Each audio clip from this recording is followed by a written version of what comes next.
Back to video. अस्सलाम वालेकुम नाज़रीन इकराम, कैसे हैं आप लोग। मेरा नाम इरफान और आप देखिए इरफान एडिट टीचर। आज की इस वीडियो के अंदर बात करेंगे हम उस्मान बे के बारे में। नाज़रीन के साथ साथ हम बात करेंगे ऐसे कैरेक्टर के बारे में नाज़रीन जो कि कुल उस्मान को ज्वाइन कर चुके हैं। नाज़रीन में ये किरदार कौन सा होगा, नाज़रीन में इसके बारे में बात करेंगे। अगर आप हमारे चैनल में न्यू चैनल को सब्सक्राइब कर लें, बेल आइकन को प्रेस करने, वीडियो को फुल वॉच कर लीजिएगा। नाज़रीन में ये किरदार अली बे का होगा। नाज़रीन में अली बे की एंट्री हो चुकी है। नाज़रीन में ये उरहान बे का बहुत बेहतरीन दोस्तों और उरहान बे का बहुत मुश्किलात में साथ देता है।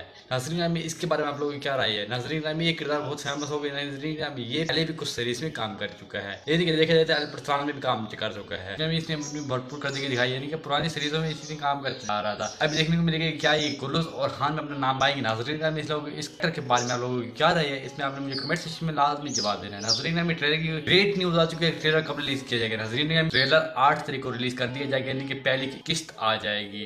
यानी तो ट्रेलर के किस चीज़ का इंतजार है हमारे कमेंट सेक्शन में लाजमी जवाब देना। हमारे चैनल को अभी तक सब्सक्राइब नहीं किया, चैनल को सब्सक्राइब कर ले, लाइक कर ले और बेल आइकन प्रेस कर ले।